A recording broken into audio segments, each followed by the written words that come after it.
안녕하세요. 벼락치기 시간이 돌아왔습니다. 어딜 벼락칠까요? 중앙대학교입니다. 자, 중앙대학교는 수능 최저 등급이 높아서 학생들이 결실이 굉장히 높을 겁니다. 그걸 느낄 수 있는 게 뭐냐면 학원에 등록해놓고 안 와요. 안 나타나. 최저를 통과 못했나 봐요. 자, 그래서 이제 여러분이 최저를 통과했다 그러면 실질 경쟁률이 굉장히 낮아지겠죠. 20대 1 이하로 떨어질 대학입니다. 그래서 실질 경쟁률을 떨어지니까 지금부터 5가지 주는 팁을 기억하세요. 자, 인문사회계열과 경영경제계열이 갈라지고 120분 동안 시험을 칩니다. 자, 이제 세 문항이 주어지는데요. 요게 1번 40점, 2번 40점, 3번 20점 이런 구조입니다. 그래서 1번 내 당락이 좌우되는 대학이라는 거 기억하시면 됩니다. 자, 그래서 첫 번째 팁은 1번을 잘 풀어야 된다. 그게 첫 번째 팁입니다. 자, 경제 경영 계열은 분량의 제한이 없는 3번 있는데 그건 수리 논술 문항이 나오고 나머지는 1, 2번이 똑같은 동일한 형태입니다.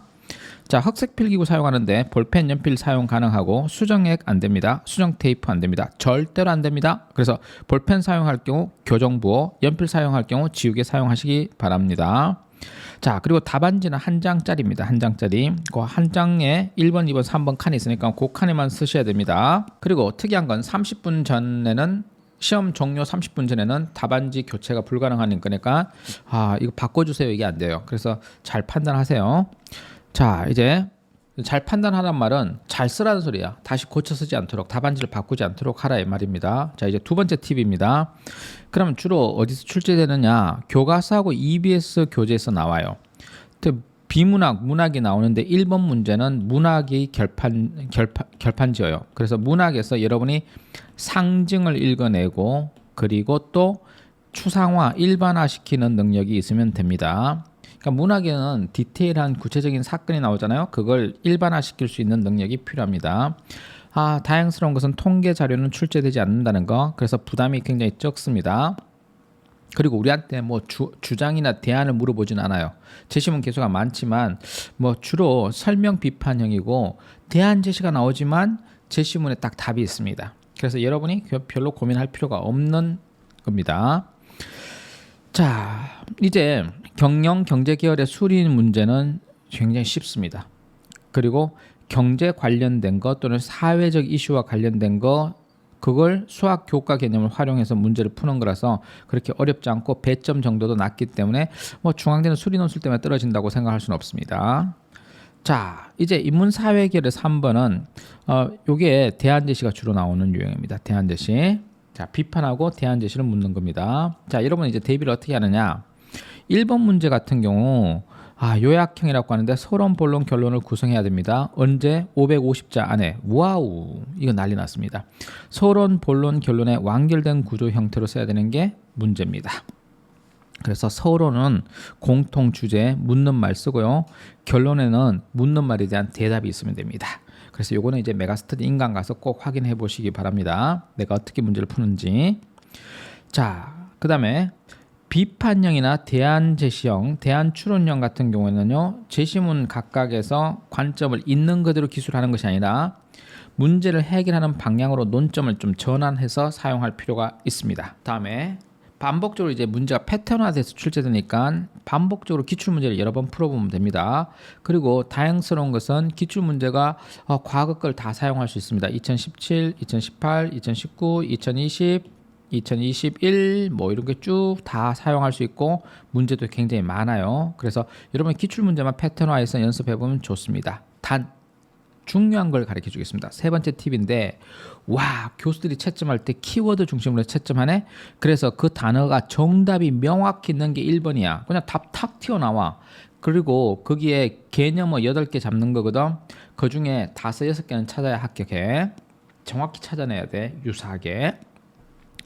자, 이제 내용적 측면과 형식적 측면을 살펴보면 형식적 측면에는 글자 수 감점할 수 있다는 거, 그리고 재밌는 것은 아예 명시해서 제시문을 한 문장 그대로 한번 베껴 써보세요. 최대 5점까지 감점하겠습니다 하고 작정하고 있어요. 그래서 제시문을 그대로 베껴 쓰면 안 됩니다. 자, 그 다음에 이제 네 번째 팁은 기출문제를 살펴보자, 패턴을 익혀보자 하는 겁니다.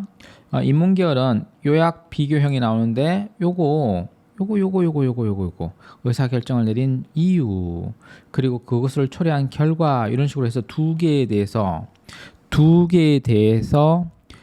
가에서 하나 둘, 나에서 하나 둘, 다에서 하나 둘, 나에서 하나 둘 해서 8개를 찾아내는 겁니다.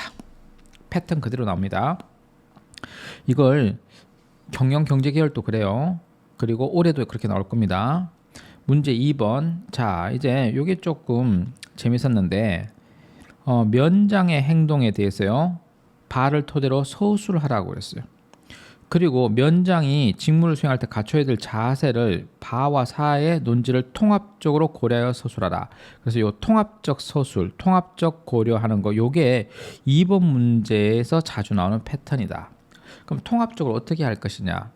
바에서 따로, 사에서 따로가 아니라 바사를 통합하는 게 어떻게 하는 거냐? 그게 이제 문제가 됩니다. 그건 예시답안에서 제가 밝히고 있으니까 예시답안, 제가 쓴 예시답안 좀 보시기 바랍니다. 당연히 대학적 예시답안에도 그 통합적인 의미의 색깔이 있습니다. 통합적 중요한 말입니다. 일단 문제 3번. 자, 다의 창섭 아버지와 아의 강노인이 땅에 부여된 의미, 그 의미의 차이를 서술하고, 그럼 이제 차이점이 A와 B로 되는 거고요. 그냥 갈등을 해결하기 위해서 필요한 방법을 제시문 자에서 제시하는 겁니다. 그래서 3번이 주로 대안 추론형이죠. 요거 알고 있으면 됩니다. 그러니까 이 대학은 대안을 참 좋아하는데 그 대안은 여러분의 사탐 배경 지식이 있지 않고 제시문에 있다는 거. 그래서 독해력에 의해서 결판납니다. 인문사회 2도 똑같습니다. 그래서 이거는 1, 2는 시간에 의한 차이일 뿐이지 문제 패턴은 비교, 요약, 설명, 대안 추론, 비판, 대안 추론 이런 식으로 나온다는 거. 자, 이제 경영 경제 1, 2를 보면 똑같이 3번은 수리 추론이고요. 그리고 1번은 비교 요약, 2번 설명 비교. 그래서 인문사회 2랑 똑같죠? 요거만 차이 나죠? 돌봄의 동기와 결과. 돌봄의 동기가 뭐냐? 1번. 결과가 뭐냐? 해서 키워드 8개 찾는 겁니다. 그래서 그냥 경영 경제 계열은 인문사회 계열 문제 다 풀어보면 도움이 됩니다. 대안 제시하는 문제만 빼고. 그죠? 그러니까 3번 문제만 빼고.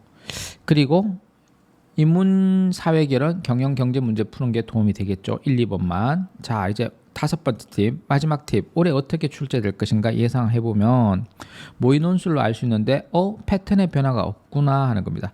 이유와 변화해서 2개 찾는 건 똑같네. 8개 키워드 찾아내면 되네. 패턴 똑같네. 이거. 다음에 2번 또 비교하는 거예요. 차이를 서술하고 비교하고요. 그리고 설명하는 겁니다. 고려할 점이 뭐냐 설명하는 겁니다. 그때 바와 사를 활용하여 그런데 여기서는 통합적 활용이란 말이 없네요. 그러니까 통합적이라는 것을 요구할 때와 통합적이라는 말이 없을 때의 차이점을 보고 예시답안을 좀 비교해 보시기 바랍니다. 자, 3번에서는 한계에 대해서 서술하라 해가지고 비판만 하고 있네요. 그 정도입니다. 자, 이제 모의 논술의 경영 경제 문제 보면 1번 패턴, 2번 패턴이 거의 다 유사합니다. 자, 3번 문제는 기대값을 구하는 수리 논술 문제가 나왔습니다. 자, 지금까지 5개 팁을 알려줬는데 중앙대 꼭 기억해야 될 것은 수능 체제를 못 맞춘 학생이 너무나 많다. 실질 경쟁률은 한 20대 1? 진짜 쫙 내려가면 15대 1까지도 가능할지 모른다. 그러니 시험장에서 최선을 다해라. 근데 시험장 들어가기 전에 여러분의 3, 4일 동안 주어진 시간, 일주일 동안 주어진 시간 동안 뭘 해야 되느냐. 기출문제와 22 모의 풀어봐라. 시간이 나면 예상 문제도 구해서 풀어보라. 거기까지가 왜? 기출문제는 다 풀고 들어가지 않니? 그러니까 예상 문제까지 푼다면 여러분은 거기에 대한 준비가 돼 있을 거고 중요한 건 예상 문제의 수준이다. 그 예상 문제 수준이 딱딱딱 맞아 떨어져야 된다. 뭐랑? 22 모의 논술이랑. 자, 여기까지가 중앙대 합격하는 벼락치기 하는 팁을 알려줬습니다. 꼭 합격하시고 행운이 있기를 바랍니다.